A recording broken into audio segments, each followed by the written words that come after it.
Hello everybody, welcome to this off the cuff, uncensored, and you hear a lot of frogs in the background because I live next to a rice field, and the frogs, they're out to play episode of the Z-Man show here. I've been playing a lot of games recently, and wow, guess what? Sitting down and playing video games is awesome. I've been playing Red Dead Redemption 2, a game that I just cannot get into. Sorry, Mike. Rockstar games are just not for me. I've been playing the Final Fantasy X re-release on the Nintendo Switch, and I've been really liking Final Fantasy X, but I'm not far enough into the game to give it a proper critique yet. But what I have been playing has been a lot of Super Smash Bros. Ultimate. I've been playing online a lot, I've been learning a lot more characters, and I'm having fun learning about the game and learning about myself as a player. The first DLC character for Super Smash Bros. Ultimate has been released, Joker from Persona 5. People seem to really be enjoying him. I personally don't like playing as him because he plays like Sheik, and I'm not a big fan of characters like Sheik, I'll tell you that much. But with the release of Joker comes discussion and speculation about who are the remaining 4 characters for Season Pass 1 going to be for Super Smash Bros. Ultimate. I did a video about this late last year, and I did call Joker. No one else saw it coming, but I saw it coming. So I think that video does still stand, but I want to reapproach that. How do I think about the Super Smash Bros. Fighters Pass 1 these days? I'm not saying these characters are going to be guaranteed in the game, but I think it'd be fun for a video and fun for some discussion and speculation. Based on what Reggie said at the Game Awards 2019, they're going for characters who are really widespreading, characters from different styles of games, from different companies, from characters and games that you wouldn't expect to be associated with Nintendo or Super Smash Bros. Hence, Joker got into the game, so do keep that in mind. I'm going for characters who are really attention-grabbing characters, people who are going to say, holy crap, that character's in Smash, I'm going to go out and buy a Nintendo Switch, Super Smash Bros., and the Fighters Pass right now, just for that character. So that's the approach I'm coming from on this video. There's no limitations to what the character can do in the game. Look, if Sakurai can make a moveset from a Piranha Plant, he can make a moveset for anybody. And you already have 3 M-rated games in the title in Bayonetta, Metal Gear Solid, and Persona 5. So content really isn't an issue here. So with that said, how am I going to rank these characters? I'm going to be grouping them by company, and I'm going to be ranking them on a scale of 1 to 5. 1 being very unlikely, to a 5 being very likely. So with that said, let's just get on with the video, shall we?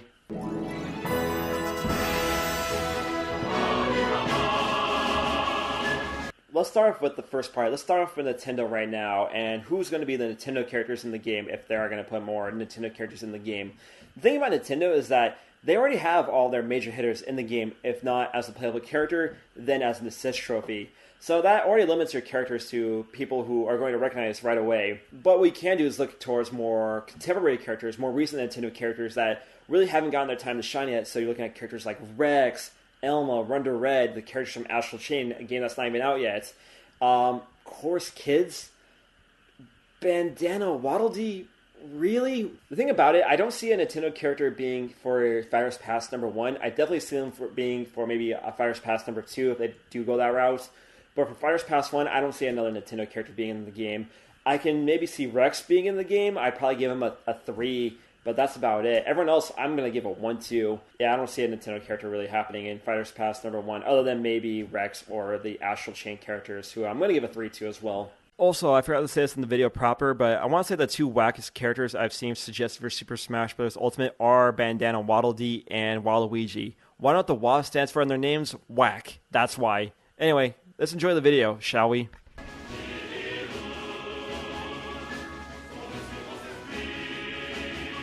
Up next, Square. Square and Nintendo are best buds these days. Nintendo's going hard promoting games like Octopath Traveler and the upcoming Dragon Quest XI release on the Nintendo Switch. They give it a really nice, 4 or 5 minute presentation in the last Nintendo Direct. So I definitely see Square getting some representation in Super Smash Bros. Ultimate.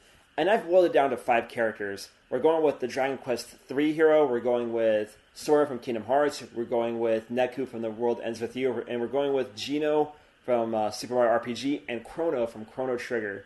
Of all these characters, I think a lot of people would really like Sora, but I'm going to go with Dragon Quest III hero here. Dragon Quest, it's a legendary franchise in Japan, one of the most popular video game franchises in Japan, and it certainly has a fan base worldwide. The reason why I say 3 is that 3, it was in that leak that came out earlier this year. I won't get into that right now, but 3 is a very important game in Japanese culture.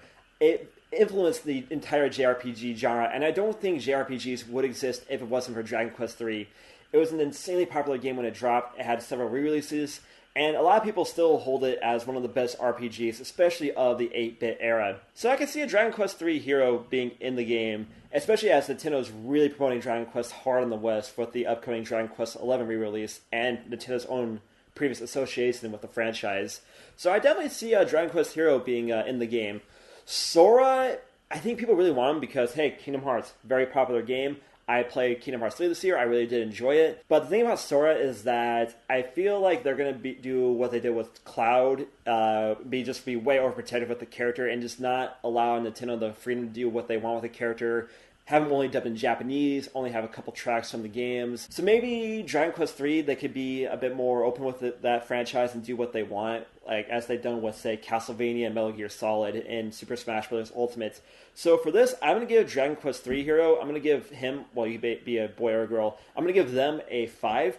I'm going to give Sora a 4, and the other characters I mentioned, Neko, Gino, and Chrono, those characters, they're getting a 3.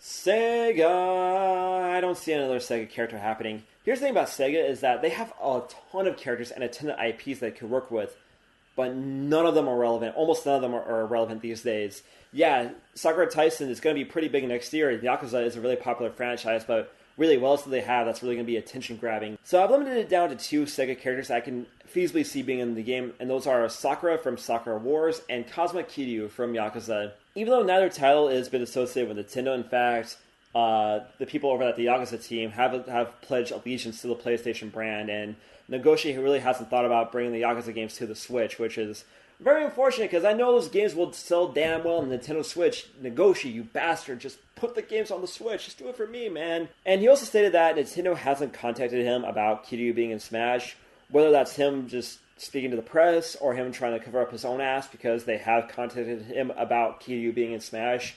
I don't know.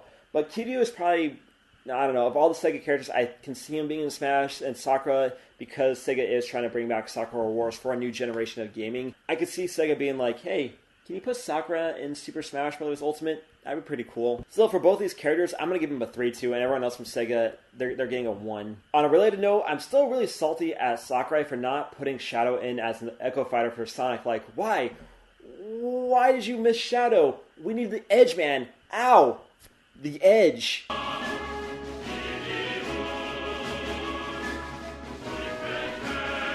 Up next is Capcom, and Capcom is kind of in a similar boat to Sega in that the fact that they're both trying to really restore their reputations that they've lost throughout the 2000s. Capcom recently has been on a total comeback with games like Devil May Cry 5, the Resident Evil 2 remake, Monster Hunter World, Mega Man 11. There's plenty of games out there that Capcom is putting out that are high-quality stuff. So I definitely see another Capcom character being very likely for Super Smash Bros. Ultimate, and there's a ton to choose from. You got a Monster Hunter character, you got Leon from Resident Evil 4, Resident Evil 2, I guess, Phoenix Wright, Amaterasu. There's probably so many other Capcom characters. Beautiful Joe. I could definitely see another Capcom character being in Super Smash Bros. Ultimate. But all the ones I just mentioned, I'm going to go for a curveball here. I'm going to say Phoenix Wright is very likely. I mean, he already was in a fighting game. He was in Ultimate Marvel vs. Capcom 3. I don't see why they couldn't take some of the ideas they used for that game and put him into Ultimate. And plus, I think that'd be a really big attention-grabbing character. Like, what the hell, Phoenix Wright, a lawyer in Smash Bros.? It's genius! So I'm straight up going to give Phoenix Wright a 5 on this list. Leon, Amaterasu, Monster Hunter, they get 4s on this list too. Like, I can really see another Capcom character happening on Fighters Pass number 1. I mean, I think some people would complain that you are kind of overshadowing certain companies like Sega, Capcom, Square with so many of their own properties in Smash Bros. Ultimate. But, I'm not going to complain about it.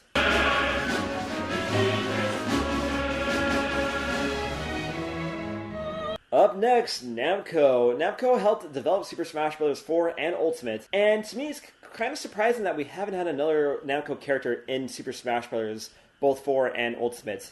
We have Pac-Man, and I love me some Pac-Man, but there has been another Namco character, surprisingly enough. Heihachi was in running to be a character in Super Smash Bros. 4, but didn't make the cut because Sakurai couldn't think of a moveset for him, weirdly enough. But if there is another Namco character to be in Super Smash Bros. Ultimate, it's probably a toss-up between Heihachi, even though I said that Sakurai didn't make a moveset for him. Maybe things have changed. Lloyd from Tales of Symphonia. Lloyd might not be the most popular Tails character, but he is kind of representative of Tails as a whole, especially as this game is really associated with Nintendo, unlike Cloud from Final Fantasy and Joker from Persona. And maybe Klonoa, maybe... I don't think Klonoa's ever going to happen, but I'll just throw him in there. But honestly speaking, if a Namco character hasn't happened by now, I don't think it's going to happen. These characters, they get a 2 to a 3. Moving on.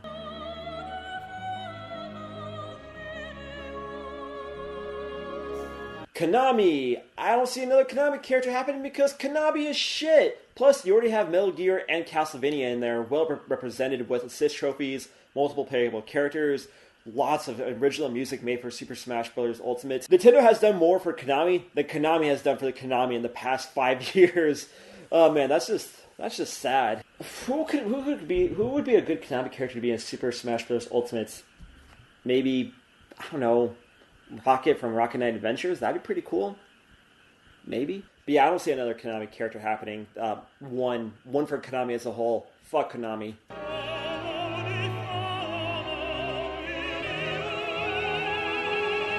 And now we're here at the miscellaneous section with characters from companies like Tecmo Koei, who else? SNK, among others who I can't think of right now. For miscellaneous Japanese companies, I can see Travis Touchdown happening, I can see Ryu Hayabusa happening, and I can maybe see an SNK character happening. And let me give you the reasons why. Travis Touchdown, Nintendo helped publish Travis Strikes Again for the Nintendo Switch.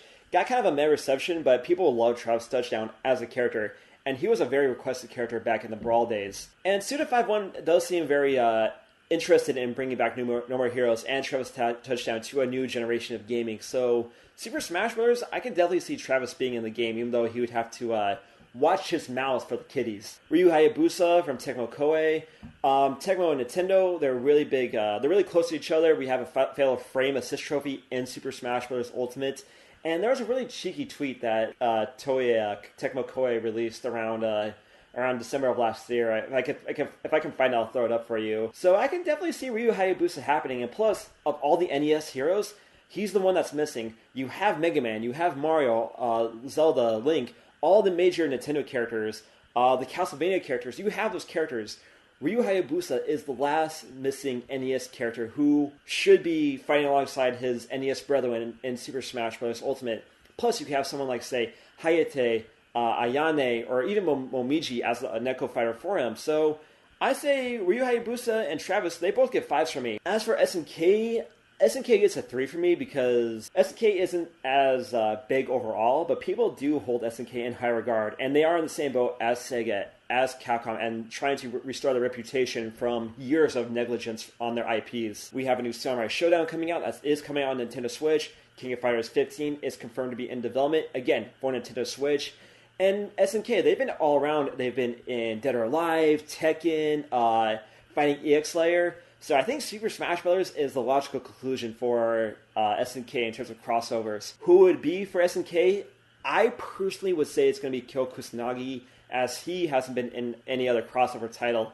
Yori was in that waifu fighting game from Square Enix. Terry is in fighting EX Layer. Mai is in Dead or Alive. That's very fitting. So come on, Kyo in Super Smash Bros. Ultimate, that'd be dynamite. And Kyo's one of my favorite fighting game characters ever, so I'd be in there like swimmer for him. But honestly speaking, I'm going to give SNK and Kyo Kusanagi a 3.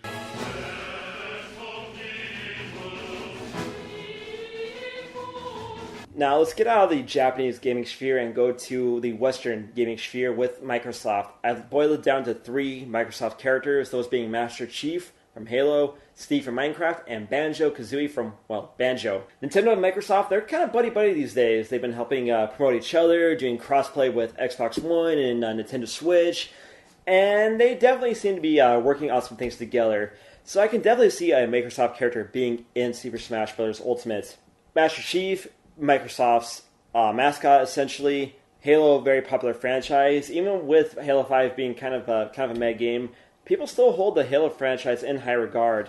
And I know Halo hasn't appeared on Nintendo, but that doesn't necessarily mean that Master Chief won't be on Nintendo in the future, or doesn't necessarily disqualify him from being in Super Smash Bros. Ultimate. Banjo is Banjo. one of Nintendo's mascots that they could have developed into something better if Rare didn't get bought out by Microsoft back in the day. People hold a lot of nostalgia for the franchise. For me, not so much, but I'm not going to be upset if Banjo is in Ultimate. I'd be very happy for the people who love Banjo that their favorite character has a second chance at life, because let's be real, this character, they ain't getting any new games anytime soon, I'll tell you what. And finally, Steve from Minecraft.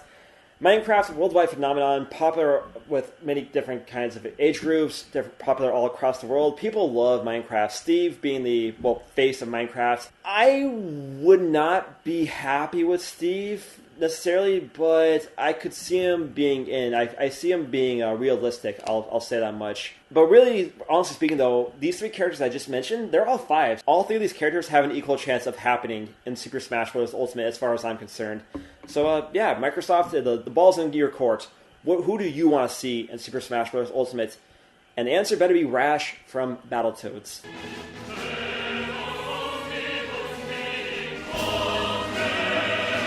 Western mascots. So there's 3 I boiled it down to here. Rayman, Crash, and Spyro. I see a lot of requests for these characters. Not so much Spyro, but definitely Rayman and Crash. But I don't see these characters happening. Rayman was a trophy in 4 and a spirit in Ultimate. If he hasn't happened by now, I don't see him happening, to be real with you guys. That said, though, Ubisoft really hasn't done much with the character, and I think that putting Rayman in Ultimate would be really good motivation for Ubisoft to get a new Rayman in production. Maybe, I don't know, remake Rayman 2, one of the greatest platformers of all time. That'd be a great idea. As for Crash and Spyro, I'm kind of on the fence here. I give both these guys a solid 3. People do have a lot of nostalgia for both of these characters, and for good reasons. They were the competitors to Nintendo back in the day, being PlayStation mascots, but they're owned by Activision now these days. The thing about it is the company who owns them, Activision. Activision is not exactly the most popular company with gamers these days for needless monetization, laying off employees, 800 employees to be more specific, poor working conditions, and just being a bunch of bastards. Activision Blizzard, they're bastards.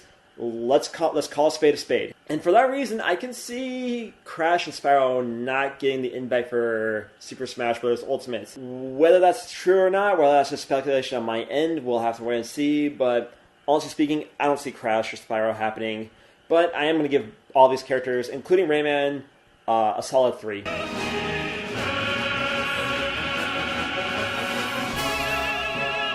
Now let's move to the indies. For the indies, we got Shantae, Sans, and Cuphead. Shantae, she's a very popular character from a very popular franchise. I love Shantae. I have Genie Hero. I have that on the Nintendo Switch. That game is fan-freaking-tastic.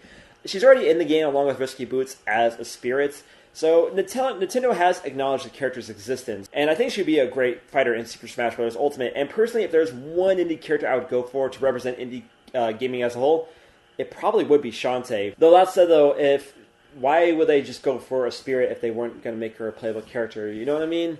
You guys know what I mean, right? Shantae, I'm going to give a solid 3 too. Sans is from an immensely popular indie RPG game, a game that I didn't really think much of. Undertale, overrated. I'm going to say that right now. But Sans, very popular character. I don't know. I'm feeling a strong 4 for this character. I'm sure Toby Fox would love it to see his characters in Super Smash Bros. Ultimate. And Undertale is a very popular game in Japan and worldwide. So Sans does have a really good shot. Whether he could get the shot in over other characters that I just mentioned, I don't know. But hey, I can see him happening. Cuphead, the most recent character on this whole video, to be honest with you, other than the actual chain characters. Cuphead, people want him in the game. His game just came out on Nintendo Switch, and people are loving the game on Nintendo Switch. I've played the game. I really like it, too. It's hard as nails. I don't see Cuphead being in just because he is so recent. But you never know. I'm going to give him a 3. Shantae, 3. If Shovel Knight wasn't a playable character, I don't see any other indie characters other than Steve, who is considered indie, and maybe Travis Touchdown, who's also considered indie these days. So, yeah, that's what I gotta say about the indies on that front.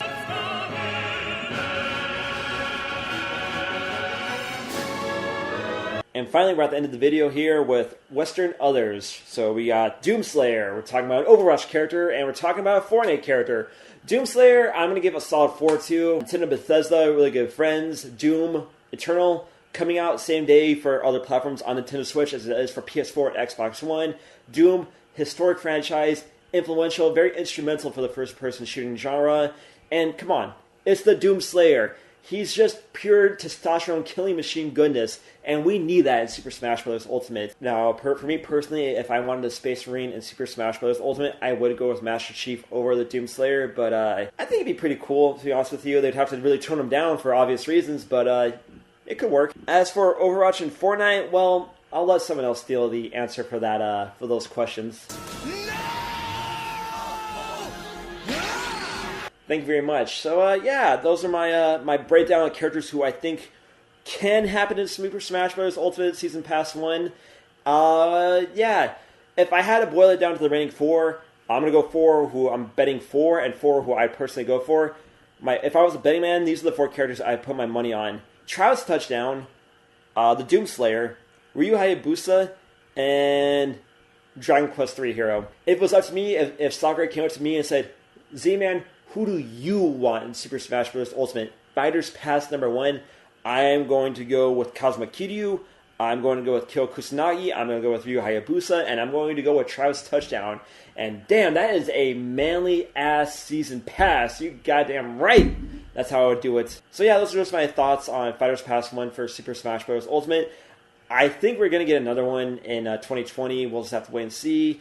I'm sure Nintendo doesn't want to let this game go fall into irrelevancy anytime soon. So we are going to see more support for the title going forward. And I think we'll leave it at that because my voice is getting really tired. And that means I should stop recording. So thank you for watching, everybody. If you agree with me or if you disagree with me, leave an angry comment below and I may or may not reply to it. And I'll decide that later. So yeah, remember to follow me on Twitch, Twitter, Instagrams. I've been very active on the gram, so follow me on there. Subscribe to the channel. Hit me up on Patreon, and I'll see you for the next episode of The Z-Man Show. See you later, everybody.